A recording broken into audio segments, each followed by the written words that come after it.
തല താമരയ്ക്ക് നൽകിയ കമ്മിണി.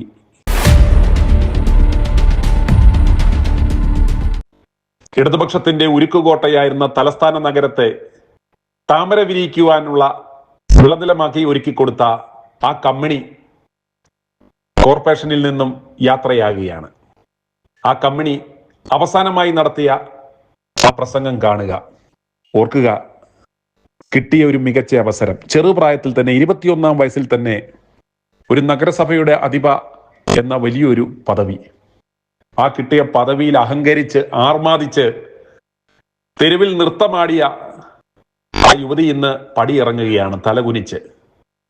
ചരിത്ര തോൽവി പാർട്ടിക്ക്, തന്നെ വിശ്വസിച്ച് പാർട്ടി ഏൽപ്പിച്ച ആ പദവി എന്ന് പറയുമ്പോഴും ആ പദവിയെ ദുരുപയോഗം ചെയ്ത് അഹങ്കരിച്ച് അഹങ്കാരത്തിന്റെ പര്യായപദമായി മാറി സ്വന്തം പാർട്ടി അണികൾ പോലും വെറുക്കപ്പെടുന്ന കോർപ്പറേഷനെ, മേയറുടെ ഓഫീസിനെ ഒരു കോക്കസുകളുടെ കളിത്താവളമാക്കിയ മേയർ എന്ന് സ്വന്തം പാർട്ടിക്കാർ പോലും അധിക്ഷേപിച്ച് പോസ്റ്റിട്ട, സ്വന്തം പാർട്ടി പ്രവർത്തകർ തന്നെ സംഘം ചേർന്ന് തോൽപ്പിച്ച, ഇടതുപക്ഷത്തിന് ചരിത്ര തോൽവി സമ്മാനിച്ച, 3-ാം സ്ഥാനത്തേക്ക് പിന്തള്ളിക്കളഞ്ഞ ആ അവസ്ഥ ഉണ്ടാക്കിയ മേയർ ആര്യ രാജേന്ദ്രൻ ഇന്നലെ പടിയിറങ്ങി. അന്നേരം അവർ അവസാനം നടത്തിയ ആ ഒരു പ്രസംഗ ശകലമാണ് നിങ്ങൾ ഇനി കേൾക്കുവാൻ പോകുന്നത്. ഓർക്കുക, ആര്യ രാജേന്ദ്രൻ ഇതാ യദു എന്ന് പറയുന്ന ആ പാവപ്പെട്ട KSRTC ഡ്രൈവറുടെ കണ്ണീരിന്റെ ശാപമാണ് ഇന്ന് നിങ്ങൾ ഇതുപോലെ തലതാഴ്ത്തി ഇറങ്ങിപ്പോകുന്നത്. അന്ന് നിങ്ങളുടെ പാർട്ടിയുടെ അധികാരവും പദവിയും പവറും ഹുങ്കും കൊണ്ട് ആ പാവപ്പെട്ടവന്റെ, ആ എംപാനൽ ജീവനക്കാരന്റെ ജോലി നഷ്ടമാക്കി, അവന്റെ ജീവിതം വഴി ആധാരമാക്കി. ആ കേസ് അട്ടിമറിച്ച് നിങ്ങളെയും ഭർത്താവിനെയും ഒഴിവാക്കി പോലീസിനെ കൊണ്ട് കുറ്റപത്രം വരെ സമർപ്പിച്ച ശേഷം രക്ഷപ്പെട്ടു എന്ന് പറഞ്ഞ് നിങ്ങൾ ഇരിക്കുമ്പോൾ ഇതാണ് ദൈവം നൽകുന്ന ശിക്ഷ. ഇനിയൊരു രാഷ്ട്രീയ ജീവിതം നിങ്ങൾക്ക് ഉണ്ടാകില്ല എന്ന് നിങ്ങൾക്ക് തന്നെ അറിയാം. കാരണം നിങ്ങൾ എവിടൊക്കെ പോയി ഒളിച്ചാലും, തിരുവനന്തപുരത്തിൽ നിന്നും നിങ്ങൾ മലബാറിലേക്ക് പലായനം ചെയ്താലും, മേയർ ആര്യ രാജേന്ദ്രൻ എന്ന് പറയുന്ന ആ വ്യക്തിത്വത്തെ കേരളത്തിലെ ജനങ്ങൾ ഒരാൾ പോലും മറക്കില്ല.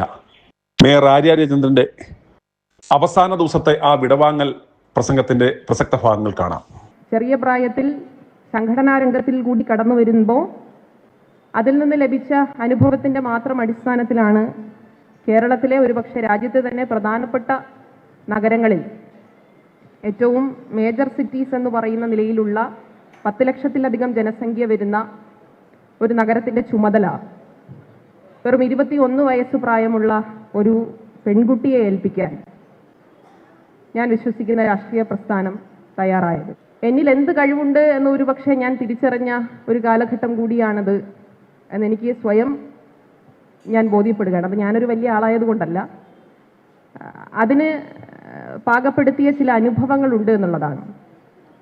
അത് ചിലപ്പോൾ നല്ല വാക്കുകൾ പറയുന്നത് പോലെയുള്ള അനുഭവങ്ങൾ പോലെ തന്നെ എപ്പോഴും ഒരു ക്രൈസിസ് വരുമ്പോൾ നമ്മളെപ്പോഴും ആ ക്രൈസിസിനനുസരിച്ച് അഭിമാനമുള്ള മനുഷ്യനാണെങ്കിൽ എപ്പോഴും ആ ക്രൈസിസിനെ നേരിടാനാണ് എപ്പോഴും ശ്രമിക്കുക. ആ ക്രൈസിസിനോട് പോരാടാനാണ് ശ്രമിക്കുക. അങ്ങനെ ഒരു പോരാട്ടമായിരുന്നു എന്നെ സംബന്ധിച്ചിടത്തോളം വ്യക്തിപരമായും ഔദ്യോഗികപരമായും ഒക്കെ ഞാനിതിനെ കണ്ടിരുന്നത്. എനിക്കെൻ്റെ രാഷ്ട്രീയ കാഴ്ചപ്പാടുകൾ ഉയർത്തിപ്പിടിക്കണം എന്ന നിലപാടാണ് അന്നും ഇന്നും ഞാൻ ഉയർത്തിപ്പിടിക്കുന്നത്. അതിലെത്ര തന്നെ വേട്ടയാടപ്പെടേണ്ടി വന്നാലും ആ രാഷ്ട്രീയ കാഴ്ചപ്പാടുകൾ ഞാൻ ഉയർത്തിപ്പിടിക്കുക തന്നെ ചെയ്യും എന്ന് സൂചിപ്പിച്ചുകൊണ്ട്, നിങ്ങളെല്ലാവരും എനിക്ക് പ്രിയപ്പെട്ടവരാണ്.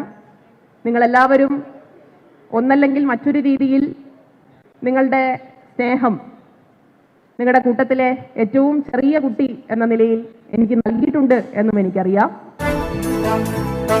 i2i News, an eye for truth. i2i News subscribe ചെയ്തിട്ടില്ലാത്തവർ ഇപ്പോൾ തന്നെ സബ്സ്ക്രൈബ് ചെയ്യുക.